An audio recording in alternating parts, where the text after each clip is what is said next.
दोस्तों, भारत और दक्षिण अफ्रीका के बीच खेले गए पहले टेस्ट मैच के पहले दिन ही कुलदीप यादव और जसप्रीत बुमराह के साथ साथ मोहम्मद सिराज ने अपने तूफानी गेंदबाजी से ऐसी तबाही मचाई कि दक्षिण अफ्रीका की पूरी टीम ताश के पत्तों की तरह बिखर गई। जी हां दोस्तों, इस वीडियो में हम आपको भारत और दक्षिण अफ्रीका के बीच में खेले गए पहले टेस्ट मैच के पहले दिन की पूरी हाइलाइट्स को बताएंगे। अगर आपको भी टीम इंडिया और दक्षिण अफ्रीका के बीच में खेला गया टेस्ट का पहला महामुकाबला पसंद आया हो तो हमारी इस वीडियो को दिल से एक लाइक जरूर कर दीजिए। अब ज्यादा समय ना लेते हुए हम आपको सीधे हाइलाइट्स को दिखाते हैं। दोस्तों, जैसा कि आप सभी को पता ही है कि दक्षिण अफ्रीका का भारत द्वारा 2025 चल रहा है और यह मुकाबला कोलकाता के ईडन गार्डन्स स्टेडियम में खेला जा रहा है। यह स्टेडियम क्रिकेट के इतिहास में कई यादगार पलों का गवाह रहा है, जहां कभी सचिन तेंदुलकर ने शानदार पारियां खेली तो कभी सौरव गांगुली ने अपनी कप्तानी से टीम को नई ऊंचाइयों पर पहुंचाया। करोड़ों क्रिकेट प्रेमियों को इस मुकाबले का बेसब्री से इंतजार था। कोलकाता का मैदान दर्शकों से खचाखच भरा हुआ था। हर तरफ तिरंगे ही लहरा रहे थे और भारतीय फैंस अपने खिलाड़ियों का उत्साह बढ़ाने के लिए मैदान में उपस्थित थे। सुबह से ही स्टेडियम के बाहर लंबी कतारें लगी हुई थीं। लोग टिकट लेने के लिए घंटों इंतजार कर रहे थे और जैसे ही गेट्स खुले पूरा स्टेडियम भारतीय झंडों से भर गया। फैंस ने बैनर बनाए हुए थे जिन पर लिखा था बुमराह की रफ्तार, सिराज का तूफान और कुलदीप का जादू। दक्षिण अफ्रीका के कप्तान तेम्बा बावुमा ने टॉस जीतकर पहले बल्लेबाजी का फैसला किया। उन्होंने कहा कि पिच सूखी लग रही है और बल्लेबाजी करना आसान होगा। कगिसो रबाडा इस मैच में नहीं खेल रहे, उनकी जगह कॉर्बिन बॉश को प्लेइंग 11 में जगह मिली है। वहीं भारत के लिए प्लेइंग 11 में 2 बदलाव हैं। ऋषभ पंत की एंट्री हुई है, वह नीतीश रेड्डी की जगह शामिल हुए हैं। इसके अलावा अक्षर पटेल की भी टीम में 11 एंट्री हुई, यानी टीम इंडिया 4 स्पिनर के साथ खेल रही है और इनमें 3 ऑलराउंडर हैं। साई सुदर्शन यह मैच नहीं खेल रहे, उन्हें इस मैच के लिए टीम में जगह नहीं मिली और भारतीय टीम को गेंदबाजी करने के लिए आमंत्रित किया। बावुमा का यह फैसला ईडन गार्डन्स की पिच को देखते हुए लिया गया था, जो सुबह में गेंदबाजों की मदद करती है लेकिन दिन चढ़ने पर बल्लेबाजी के लिए आसान हो जाती है। मुकाबला शुरू हुआ तो दक्षिण अफ्रीका की तरफ से बल्लेबाजी करने के लिए 2 शानदार बल्लेबाज एडेन मार्कराम के साथ रियान रिकेल्टन की खतरनाक जोड़ी मैदान पर उतरी। दोनों बल्लेबाजों के कंधों पर दक्षिण अफ्रीका को अच्छी शुरुआत दिलाने की जिम्मेदारी थी। मार्कराम, जो अपनी आक्रामक बल्लेबाजी के लिए मशहूर हैं, और रिकेल्टन, जो हाल ही में अच्छी फॉर्म में चल रहे थे। वहीं दूसरी तरफ टीम इंडिया की तरफ से गेंदबाजी करने के लिए पहला ओवर लेकर आए रफ्तार के सौदागर कहे जाने वाले जसप्रीत बुमराह अपनी खतरनाक गेंदबाजी से दोनों बल्लेबाजों को खूब परेशान कर रहे थे। बुमराह की गेंदें 140 के ऊपर स्पीड में थीं और स्विंग के साथ साथ सीम मूवमेंट भी कर रही थीं। लेकिन पहले ओवर की दूसरी गेंद टीम इंडिया के मिसफील्डिंग की वजह से बाउंड्री को पार करते हुए 4 रनों के लिए चली गई और इस तरीके से दक्षिण अफ्रीका का खाता खुला। यह बाएं रन थे जो पंत के डाइव के बावजूद बाउंड्री तक पहुंच गए।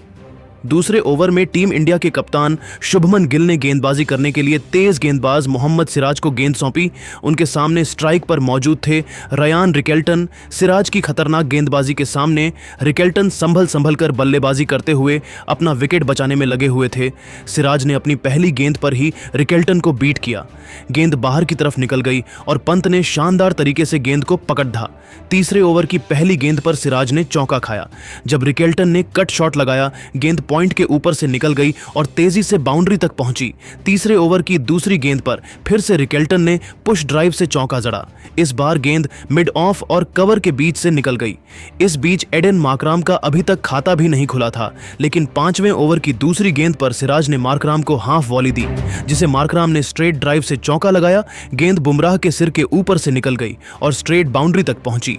5वें ओवर की 5वीं गेंद पर सिराज ने फिर से हाफ वॉली दी और मार्कराम ने कवर ड्राइव से चौका जड़ा।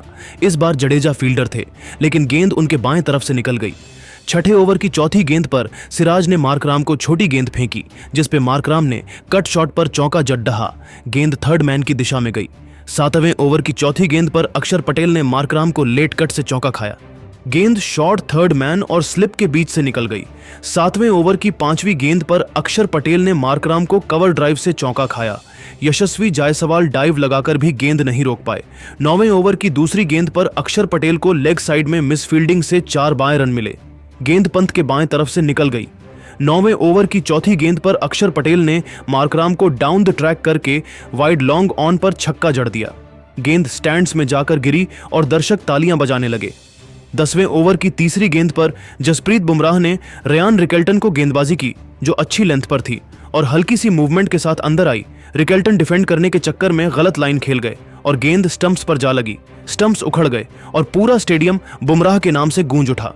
इस तरीके से दक्षिण अफ्रीका को पहला झटका 10वें ओवर की तीसरी गेंद पर लगा और रिकेल्टन 23 रन बनाकर बोल्ड हो गए।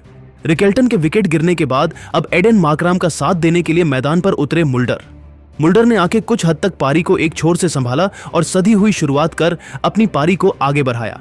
11वें ओवर की दूसरी गेंद पर अक्षर पटेल ने मार्कराम को फुलर लेंथ पर चौका खाया। गेंद एक्स्ट्रा कवर की दिशा में गई। 13वें ओवर की तीसरी गेंद पर मुल्डर ने रिवर्स स्वीप से बैकवर्ड पॉइंट के ऊपर से चौका जड़ दिया। गेंद हवा में उछली और बाउंड्री तक पहुंची। 16वें ओवर की दूसरी गेंद पर सिराज ने मुल्डर को ओवर पिच गेंद डाली, जिस पर एक्स्ट्रा कवर ड्राइव से चौका खाया। गेंद तेजी से बाउंड्री की तरफ गई। 12वें ओवर की पहली गेंद पर जसप्रीत बुमराह ने एडेन मार्कराम को शॉर्ट ऑफ लेंथ गेंद फेंकी, जो एक्स्ट्रा बाउंस के साथ आई। मार्कराम को उम्मीद नहीं थी। गेंद बैट के ऊपरी भाग पर लगी और पंत ने डाइव लगाकर कैच पकड़ लिया। पंत की डाइव शानदार थी और स्टेडियम में फिर से खुशी की लहर दौड़ गई। इस तरीके से दक्षिण अफ्रीका को दूसरा झटका 12वें ओवर की पहली गेंद पर गिरा और मार्कराम 31 रन बनाकर पंत के हाथों कैच आउट हो गए। मार्कराम के विकेट गिरने के बाद टेम्बा बावुमा मैदान पर उतरे। टेम्बा बावुमा वो बल्लेबाज हैं जो अपनी कप्तानी में दक्षिण अफ्रीका को कई मुश्किल हालातों से निकाल चुके हैं, लेकिन 16वें ओवर की पहली गेंद पर कुलदीप यादव ने टेम्बा बावुमा को फ्लाइटेड गेंद फेंकी, जो पडीडी डीएच कर अंदर आई। बावुमा डिफेंस ने फॉरवर्ड डिफेंस की कोशिश की, लेकिन गेंद अंदरूनी किनारे से लगकर बैकवर्ड शॉर्ट लेग पर खड़े ध्रुव जुरैल के हाथों में चली गई। जुरैल ने आसानी से कैच लपक लिया और कुलदीप ने अपना पहला विकेट हासिल किया। इसी के साथ दक्षिण अफ्रीका को तीसरा झटका लगा और बावुमा सिर्फ 3 रन बनाकर ध्रुव जुरैल के हाथों कैच आउट हो गए। बावुमा के विकेट गिरने के बाद अब टोनी डी जॉर्जी का साथ देने के लिए मैदान पर उतरे व्यान मुल्डर।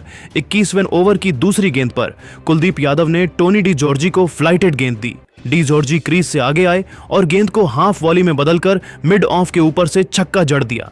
गेंद लॉन्ग ऑफ की दिशा एन बाउंड्री के बाहर गिरी और दर्शकों ने तालियां बजाईं, लेकिन इसके बाद भी भारतीय गेंदबाजों का तूफान जारी रहा। कुलदीप ने चौथे ओवर की तीसरी गेंद पर मुल्डर ने रिवर्स स्वीप से चौका जड़ धा। टीम इंडिया के कप्तान शुभमन गिल ने रणनीति बनाई और फील्डिंग में बदलाव किया। गिल ने स्लिप में अतिरिक्त फील्डर रखा और शॉर्ट लेग को भी तैनात किया। दक्षिण अफ्रीका की पारी को मुल्डर और डी जॉर्जी मिलकर संभाल रहे थे। दोनों ने कुछ अच्छे शॉट्स खेले और स्कोर को आगे बढ़ाया, लेकिन भारतीय गेंदबाजों ने खतरनाक गेंदबाजी करते हुए दक्षिण अफ्रीका की टीम को पूरी तरीके से जकड़ कर रखा था। पहला सेशन खत्म होने तक दक्षिण अफ्रीका ने 3 विकेट खोकर 105 रन बना लिए थे। लेकिन दोस्तों, ईडन गार्डन्स की पिच जैसे जैसे सूख रही थी, स्पिनरों का कहर बढ़ने वाला था। कुलदीप, अक्षर, जडेजा और वॉशिंगटन 4 स्पिनरों का पूरा अटैक तैयार था। बुमराह और सिराज भी अभी बाकी थे। शुभमन गिल ने स्लिप में एक्स्ट्रा फील्डर लगाया, शॉर्ट लेग और लेग स्लिप को मजबूत किया। बुमराह की हर गेंद बल्लेबाजों को बीट कर रही थी। सिराज स्विंग और सीम का पूरा फायदा उठा रहे थे। कुलदीप की गेंदें टर्न और बाउंस ले रही थीं। भारतीय फील्डर्स अलर्ट थे। जडेजा ने शानदार थ्रो किए। पंत विकेट के पीछे कमाल कर रहे थे। लंच के बाद स्पिनरों का तूफान और तेज होने वाला था। लग रहा था कि दक्षिण अफ्रीका की पूरी टीम जल्दी ढेर हो जाएगी। कुलदीप का जादू, बुमराह की रफ्तार, सिराज का तूफान, सब कुछ भारत के पक्ष में था। दोस्तों, अब आप लोग बताइए, क्या लगता है आपको, टीम इंडिया इस टेस्ट को कितने दिन में जीत लेगी? 3 दिन में, 4 दिन में, या उससे भी पहले इनिंग्स से हरा देगी? कमेंट में अपनी राय जरूर बताएं और ऐसी धमाकेदार हाइलाइट्स रोज देखने के लिए चैनल को अभी सब्सक्राइब कर लीजिए। जय हिंद, भारत माता की जय।